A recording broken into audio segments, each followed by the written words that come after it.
There's a crisis nowadays of authenticity. Oh, okay, maybe that sounds a little bit dramatic. Um, Maybe it's not a crisis, and it's not something that hasn't been around forever to some degree. I think it's always been there.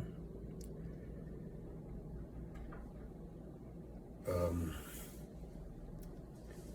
I do believe authenticity was a more common part of life in the past, however.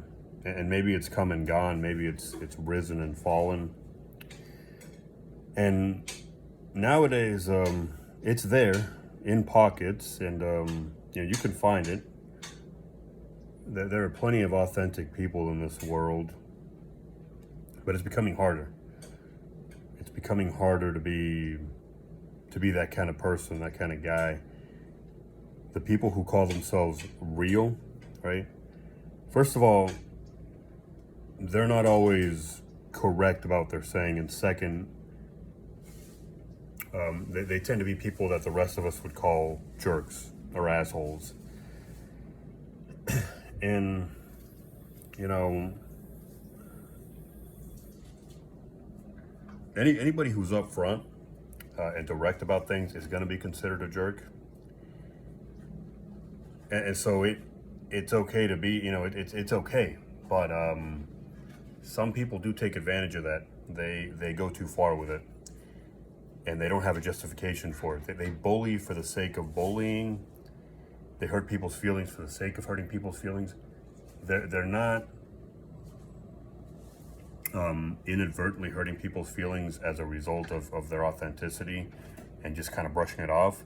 They're doing it on purpose. They're doing it deliberately, and we call that bullying. Today they call it being a troll, and we're talking about two different things. But back to my point. Authenticity is in trouble today, and maybe it always has been to some degree, but you see a lot. What you see a lot of today is people being afraid to hurt one another's feelings, and that's noble. That can be noble. I see it a lot. I see other people doing it. I do it myself sometimes to a small degree. Even though I want to kick myself afterwards sometimes, I know that it's perfectly okay to try to avoid hurting somebody's feelings when you don't have to, when there's no reason. It's part of life. We all do it. Like I said, we all do it ourselves, and we see other people doing it. And this is why it's important to be intuitive in life and to be present, because nothing is black and white. Like all things in life, this is one of them. It certainly isn't just acceptable to some degree, it's actually desirable, but it doesn't take too much for you to overstep some boundaries. And you have to be the judge of your own situation. You have to be the one looking at kind of reading the room moment by moment. You have to be quick up here. It's a different quickness than the physical kind. You got to be aware of how you're coming across.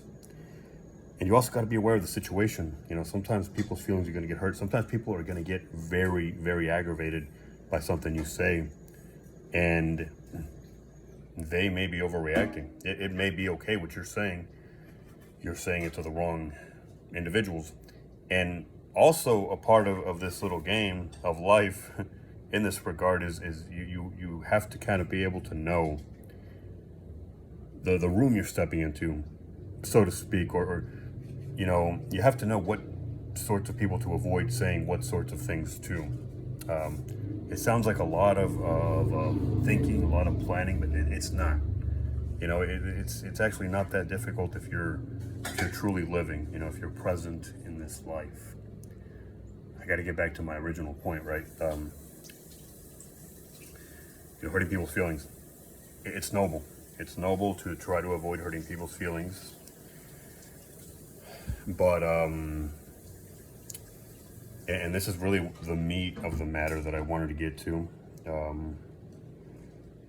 There's a problem with the lack of authenticity that we see sometimes, that we see a lot of today, is that it goes beyond avoiding people's feelings.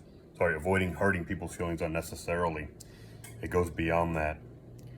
You see, this lack of authenticity that I'm about to speak about, it comes from a place of cowardice. It comes from a place of, yeah, plain and simply, I can't think of a better way to describe it, and I don't think I should look for one. It's about cowardice. You know, we're going beyond not hurting people's feelings unnecessarily, and we're being fake. We're being fake all around. I say we in a sort of a collective sense. I don't want to include myself in that, even though I engage in this sort of behavior and this sort of phony behavior sometimes. But I hate myself for it afterwards, and I've tried to learn to stop doing that. Because I do hate myself for it, and I know when my stomach just feels tight and I feel like I'm about to puke or worse. I know that I'm doing something I shouldn't be doing. I know that I'm not being me.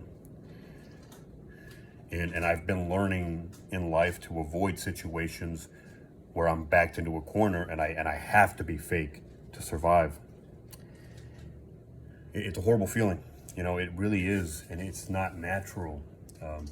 You certainly don't see this in the wild. I mean, animals don't have a notion of what it is to be fake like we do. But you see it a lot. You know, you see a lot nowadays. A lot of people, and I could really break it down. You know, people get stuck on their phones.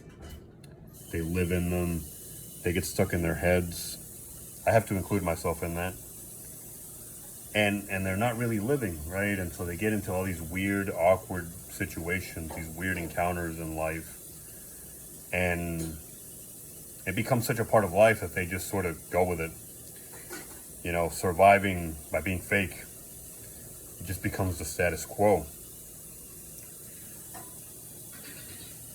You know, if it happens every once in a while, I think that's part of life. You know, we fall into these traps. But you have to learn how to live a life where this is not normal. You have to live a life where, you know, the status quo is being you, being yourself. You have to learn to live a life where you are only being inauthentic when it involves sparing somebody's feelings if you don't need to hurt them. That should be the only scenario where you are being fake. And you should really be mindful of how fake you're being. Yeah, you don't want to hurt people's feelings if there's no need. That is reprehensible to actually do that. It is called bullying. It is. I hate this word, but it's despicable. It's disgusting. It is worthy of physical altercation, and it is worthy of physical damage. You know, I hate to say it, but that is not right. You know, to hurt people's feelings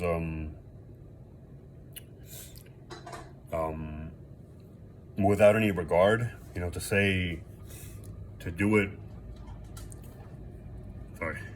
do it when it doesn't have to happen, and to be absolutely unfazed by it happens, it's not good. But to do it deliberately, okay, this is what I'm getting at. To do it deliberately, to hurt people's feelings deliberately because you're miserable, you know, I mean, you're, and of course, in those situations, most of the time, you're going to be doing it unnecessarily. You're going to be doing it with there's just no upside to it. you're behaving like a black hole, and you're just trying to drag people down with you when you do that. You know, when you hurt people's feelings for fun. You're miserable. You hate your life, and you need somebody else to join in the fun. You need to bring somebody down to that hole so that they can enjoy it with you, right? Because you need some company. That's understandable. Maybe you could consider coming up with the rest of us. Collectively speaking, of course, we're all in different levels of misery and contentment in life. But you know, how about that? You know, how about whenever you feel like dragging other people down, maybe consider lifting yourself up to their level.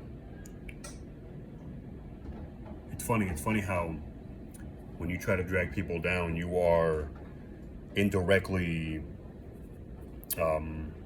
communicating. You're accepting that you think they're in a higher position than you. You think they're better than you, basically. That's exactly what you're saying. And you want to make them less better than you. Ideally, you would want to make them worse off than you, right? That's ambitious. And if you're down where you're at, your ambition is probably not, it's not going to be up to par to make that happen, right? Or sorry, your ambition may be, but your capabilities aren't gonna be there. So yeah, you know, you're looking at somebody and you're saying, you over there, you're better off than me. You're at least happier than I am. You're satisfied with your life more than I am. And I know that I can't damage that too much, but I can bring you down a couple notches. I can make you a little bit less better than me.